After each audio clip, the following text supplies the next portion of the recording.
खुश आमदीद, खैर मक़दम और वेलकम है आप सभी सामईन व नाज़रीन का आपके अपने ही पसंदीदा यूट्यूब चैनल रिज़वान ज़हीर पर। आज की इस वीडियो में आप लोगों को मैं बताने आया हूँ कि मानू यानी मौलाना आज़ाद नेशनल उर्दू यूनिवर्सिटी हैदराबाद ने अपने यहाँ मेन कैंपस हैदराबाद में न्यू कोर्स सेशन 2023-24 या 2023 में एडमिशन के लिए लॉन्च किया है। यानी वैसे कैंडिडेट जो मानू में एडमिशन लेना चाहते थे और अब तक मानू में जो कोर्सेज चल रहा था उसके अलावा इस बार मानू ने कुछ और नए कोर्सेज अपने यहाँ बढ़ाए हैं या ऐड किए हैं। तो उसी में से एक जो न्यू कोर्स है वो अभी और मौजूदा वक्त का बहुत ही डिमांडिंग कोर्स है, या फिर ये कह लें कि गवर्नमेंट ऑफ इंडिया की जो न्यू पॉलिसी है, न्यू पॉलिसी के अकॉर्डिंग एजुकेशन का जो पैटर्न चेंज होता जा रहा है, तो उसी को फॉलो करते हुए मानू भी अब अपने यहाँ न्यू पैटर्न को अपनाने की कोशिश कर रही है। उसी में से एक जो है आपका बीएड 4 साल का कोर्स, या फिर ये कह रहे हैं कि हम integrated B Ed course. Integrated B Ed कहते हैं तो नॉर्मल आप जानते हैं कि आप बैचलर कोर्स जो करते हैं, बैचलर कोर्स आपका कितने साल का, 3 साल का होता है, और मास्टर जो होता है वो आपका ये 2 साल का होता है। और अब तक आप जो बीएड करते आ रहे थे तो बीएड करने के लिए एलिजिबिलिटी क्या थी कि कैंडिडेट का बीए या बैचलर कंप्लीट होनी चाहिए। तो कोई कैंडिडेट पहले 3 साल का बीए कर रहा था और फिर 2 साल का वो बीएड कर रहा था, मतलब उसको 5 साल लग जा रहे थे। लेकिन अब यूनिवर्सिटी अपने यहाँ क्या कर रही है कि जिन लोगों ने अभी इंटरमीडिएट किया है यानी 10+2 जिन लोगों ने कंप्लीट किया है वो लोग अब डायरेक्ट एडमिशन लेंगे, तो उनका ये 4 साल का इंटीग्रेटेड कोर्स होगा। यानी वो बीए प्लस बीएड में एडमिशन लेंगे तो 4 साल में उन्हें बीए और बीएड दोनों की डिग्री मिल जाएगी। अगर वो बीएससी प्लस बीएड करना चाहते हैं तो उसे 4 साल में ही, मतलब पहले 5 साल लगता था तो 5 साल के बजाय अब सिर्फ 4 साल ही लगेगा और एक ही मरतबा आपका एडमिशन होगा। उसी में बीएससी प्लस बीएड का भी डिग्री आपको मिल जाएगा। बीकॉम प्लस बीएड ये आपको यूनिवर्सिटी 4 साल में इन दोनों कोर्स की डिग्री दे देगी। तो इसके लिए यूनिवर्सिटी ने ऑनलाइन फॉर्म अप्लाई का नोटिफिकेशन जारी कर दिया है। और ये जो नोटिफिकेशन है सिर्फ मानू का नहीं बल्कि हिंदुस्तान की कई सारी सेंट्रल यूनिवर्सिटीज़ या फिर बहुत जो फेमस यूनिवर्सिटीज़ हैं उन सभी यूनिवर्सिटी का एक साथ एंट्रेंस टेस्ट हो रहा है। तो हम उसी के बारे में आपको बताएंगे कि आप फॉर्म अप्लाई का जो लास्ट डेट क्या है, एंट्रेंस टेस्ट के मुतालिक क्या चीज़ें आपको याद रखनी है, उसके अलावा क्राइटेरिया क्या है। तो आप अगर BA integrated 4 years BA BSc या बीएड बीएससी बीएड या बीकॉम बीएड में एडमिशन लेना चाह रहे हैं तो उसके लिए बस आपका सीनियर सेकेंडरी होनी चाहिए या 10+2 या उसके इक्विवेलेंट कोई भी कोर्स है तो आप इस कोर्स में डायरेक्ट एडमिशन ले सकते हैं। तो चलिए हम इसी के बारे में और भी आपको पूरी डिटेल्स के साथ बता रहे हैं कि फॉर्म अप्लाई का डेट क्या है, कैसे अप्लाई करेंगे, टेस्ट कैसे होगा, रिजल्ट क्या आएगा, कौन कौन सी ऐसी यूनिवर्सिटीज़ हैं जिन सभी का टेस्ट हो रहा है। पूरी वीडियो देखिएगा, कहीं पर कोई डाउट हो या कन्फ्यूज़न हो तो आप हमें ज़रूर बताइएगा। आपको हम एनसीटी का एक नोटिफिकेशन दिखा रहे हैं। इस नोटिफिकेशन में एनसीटी ने सारी चीज़ें क्लियर की हुई हैं। यानी 4 साल का जो हमारा इंटीग्रेटेड बीएड है उसका नाम क्या दिया गया है, 4 year integrated teacher education program ITEP, 4 year integrated teacher education program. ये कौन इनवाइट कर रही है, NCT national council for teacher education, इन्होंने अपना ये किया हुआ है। इसमें इनका यही कहना है कि फॉर्म अप्लाई जो है वो एप्लीकेशन फॉर्म 26 जून से शुरू होगा और 29 जुलाई ये हमारा क्या है, 19 जुलाई हमारा लास्ट डेट है। 19 जुलाई को आप 11:50 तक फ़ी पेमेंट कर सकते हैं, ये आपका लास्ट डेट है। उसके अलावा अगर आप थोड़ी बहुत उसमें चेंजिंग करना चाहते हैं, करेक्शन करना चाहते हैं तो 20 जुलाई से 21 जुलाई के बीच में आप उसमें करेक्शन कर सकते हैं। और ये इसमें एंट्रेंस के थ्रू यानी टेस्ट के थ्रू एडमिशन होगा, तो उस टेस्ट के लिए आपका कौन से शहर में टेस्ट होगा वो तो फॉर्म अप्लाई करने में ही चूज़ करेंगे। लेकिन फॉर्म अप्लाई करने में आपको 4 ऑप्शन देना होता है, उनमें से कोई एक ऑप्शन सेंटर पे आपका एंट्रेंस टेस्ट होगा। तो यहाँ पर आप देखेंगे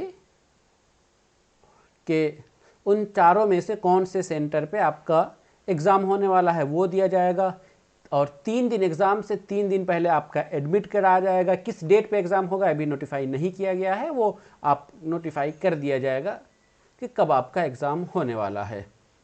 और उसके बाद ये है कि मीडियम ऑफ एग्ज़ाम, एग्ज़ाम का जो इंस्ट्रक्शन क्या होगा, वो मीडियम क्या होगा। तो इतने सारे लैंग्वेजेस हैं, उनमें से कोई भी एक मीडियम आप चूज़ कर सकते हैं, जैसे इंग्लिश, हिंदी, आसामी, बंगाली, गुजराती, कन्नड़, मलयालम, मराठी, उड़िया, पंजाबी, तमिल, तेलुगु और फिर उर्दू। तो ये देख रहे हैं उर्दू का है, मानो वाले ज़्यादातर कैंडिडेट उर्दू बैकग्राउंड के हैं, तो बिल्कुल उर्दू भी चूज़ कर सकते हैं। उर्दू में आपका एग्ज़ाम होगा।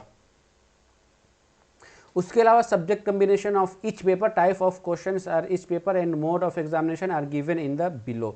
यानी एग्जाम में जो आपका जो क्वेश्चन आएगा तो उसमें कौन से सब्जेक्ट लेना है, पेपर कौन कौन सा लेना है, उसके लिए डिटेल्स आपको दिया गया हुआ है। सबसे पहले तो आप ये समझ लीजिए कि इसमें जो 4 सेक्शंस है, सेक्शन फर्स्ट जो है लैंग्वेज का है, सेकेंड जो है वो आपका डोमेन स्पेसिफिक सब्जेक्ट का है, थर्ड जनरल टेस्ट है और फोर्थ टीचिंग एप्टीट्यूड है।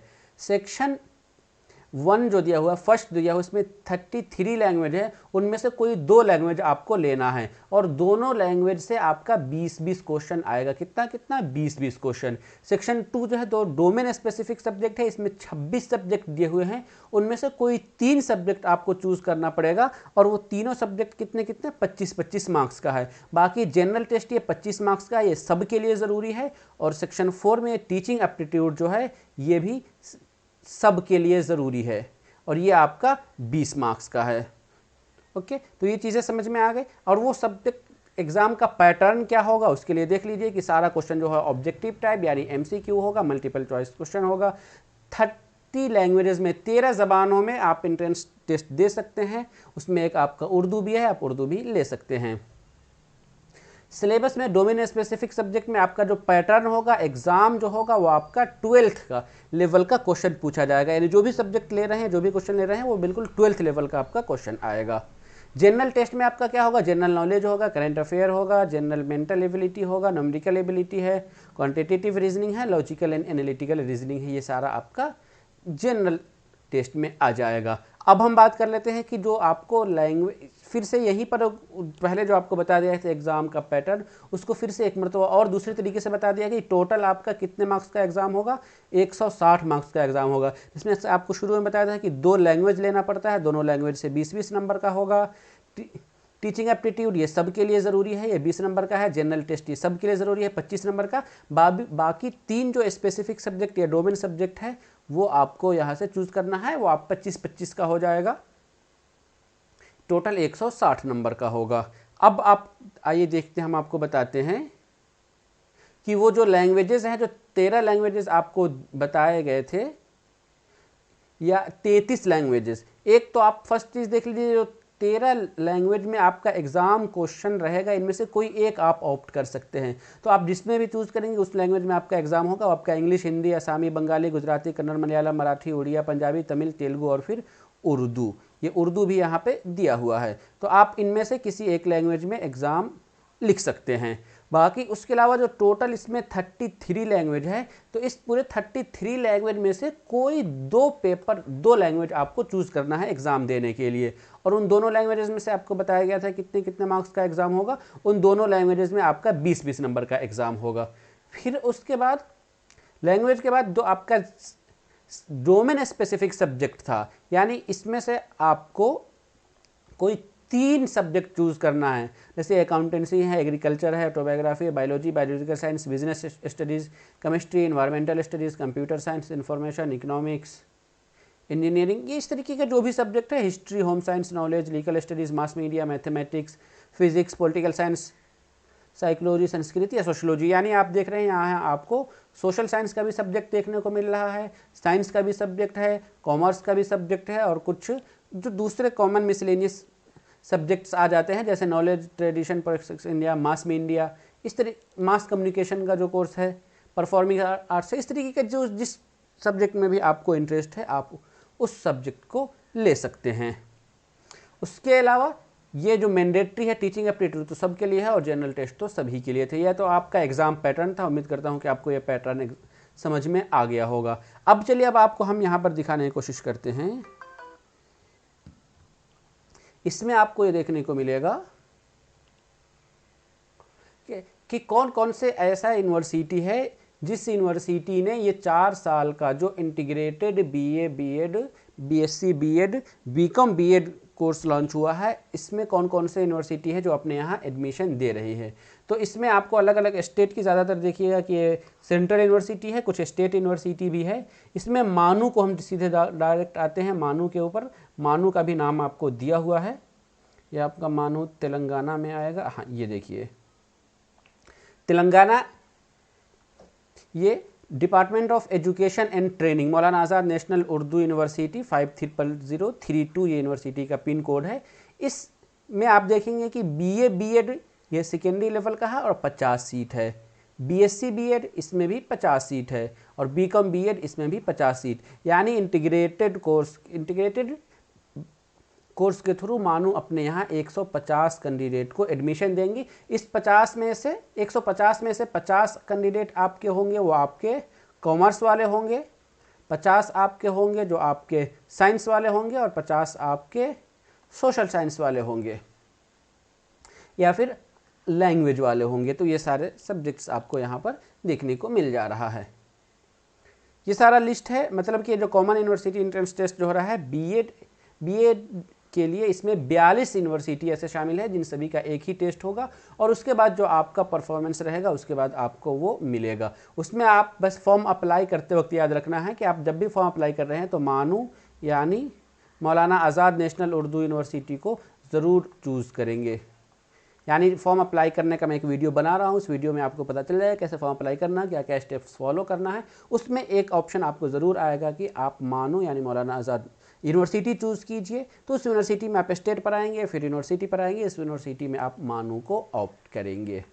ओके, चलिए, तो इस वीडियो में यही बताना था और ये बहुत अच्छा अपॉर्चुनिटी है उन कैंडिडेट्स के लिए जो इस साल अभी 10+2 कंप्लीट किए हैं। यानी जिन लोगों का अभी 12th कंप्लीट हुआ है, अगर वो मानू में बहुत सारे ऐसे हैं जो लोग डीएलएड का भी एडमिशन दे रहे हैं, फॉर्म अप्लाई किए हैं, अगर उनका डीएलएड में एडमिशन हो जा रहा है तो वो डीएलएड कर ले, नहीं हो रहा है तो उन सभी कैंडिडेट को मैं कहूँगा कि वो ये जो 4 साल वाला इंटीग्रेटेड कोर्स है इस कोर्स में ज़रूर फॉर्म अप्लाई कर दीजिए। या उसके अलावा बहुत सारे ऐसे कैंडिडेट जो मानू में बीए या फिर बीएससी या फिर बीकॉम में एडमिशन लेना चाह रहे हैं, तो उन लोगों को चाहिए कि वो इस इंटीग्रेटेड कोर्स में भी फॉर्म अप्लाई कर दें। क्योंकि अगर आप नॉर्मल तरीके से कोर्स करेंगे तो आपको बीए में 3 साल का वक्त लगेगा, बीएससी में भी 3 साल का वक्त लगेगा, बीकॉम में भी 3 साल का लगेगा। लेकिन अगर इंटीग्रेटेड कोर्स में देंगे तो सिर्फ आपको इसमें 1 साल और लगेगा। तो 4 साल में आपका बीएड भी हो जाएगा और बैचलर कोर्स भी हो जाएगा। नहीं तो अगर नॉर्मल सिंपल वे में करते रहेंगे तो 3 साल आप बीएससी करेंगे या बीए करेंगे या बीकॉम करेंगे,